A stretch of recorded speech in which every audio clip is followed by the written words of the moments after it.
Happy New Year and welcome back to the channel. I'm Tony Hannity's with Lazy Tech TV, and we're going to take a look at this brand new XXL mouse pad from our friends over at Turtle Beach. And so huge thanks over to Turtle Beach for sending this our way for this review. This is not a sponsored post, but if you're a fan or if you've seen my videos previously, you might have seen a video about this exact same mouse pad. The original mouse pad actually had the moniker of Rocket, and that was another brand that Turtle Beach purchased a few years back, and they've rebranded it now as the Turtle Beach Sense AIMO XXL mouse pad. Why am I talking about it right now? I've spoken with a number of gamers and people that want to get into gaming, and they all ask the same question.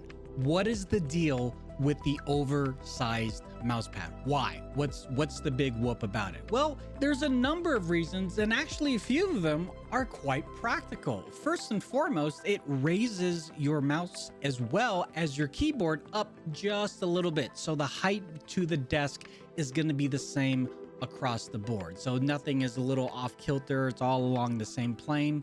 Aesthetically, just from an aesthetics perspective, it looks very nice. The Sense AIMO XXL has two RGB zones, which you can completely configure in the Swarm 2 application that you download to your computer. So you can have it matching the color scheme of if you have another Turtle Beach or Rocket peripheral, like I do with my keyboard here, the Vulcan 2 Max, or one of the other larger applications why you would want to have a large mouse pad like this isn't just about you.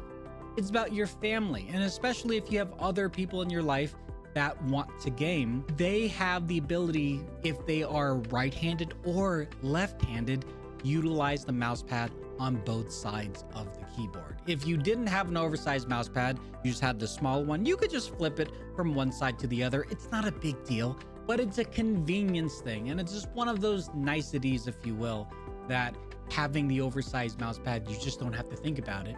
You just move the mouse, especially if it's wireless, just move the mouse from one side to the other and you're done. The pad itself has a non-slip surface on the back side, so it's definitely going to stay in place on your desk. You also have this machine woven RGB LED strip along the side of it.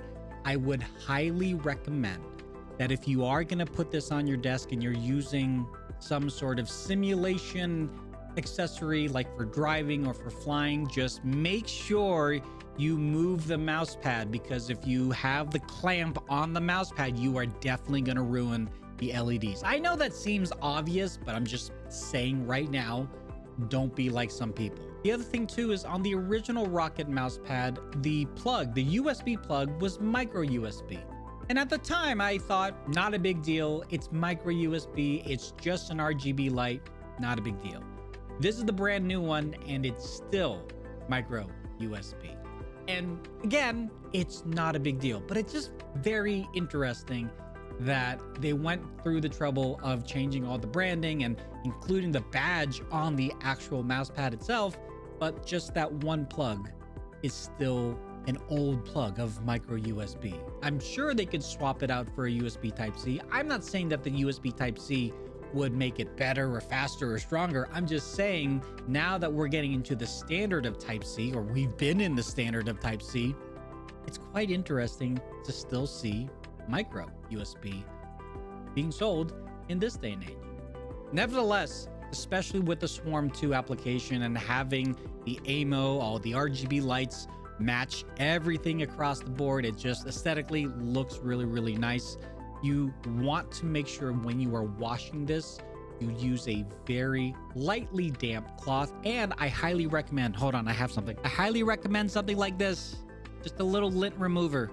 You don't need to wash this every single week, but you probably want to use a lint remover roller or something like this on a continuously daily basis, because you know, there's dust everywhere. You can't escape it. So look, while this might not be the biggest and coolest accessory that is going to be in your gaming battle station, it definitely kind of brings everything together, or at least helps bring everything together. And if you have different peripherals from other companies, obviously that's totally fine, but if you can get the RGB to match accordingly, it would look super, super cool. So let me know in the comments what kind of color scheme that you would go for if you have something like this.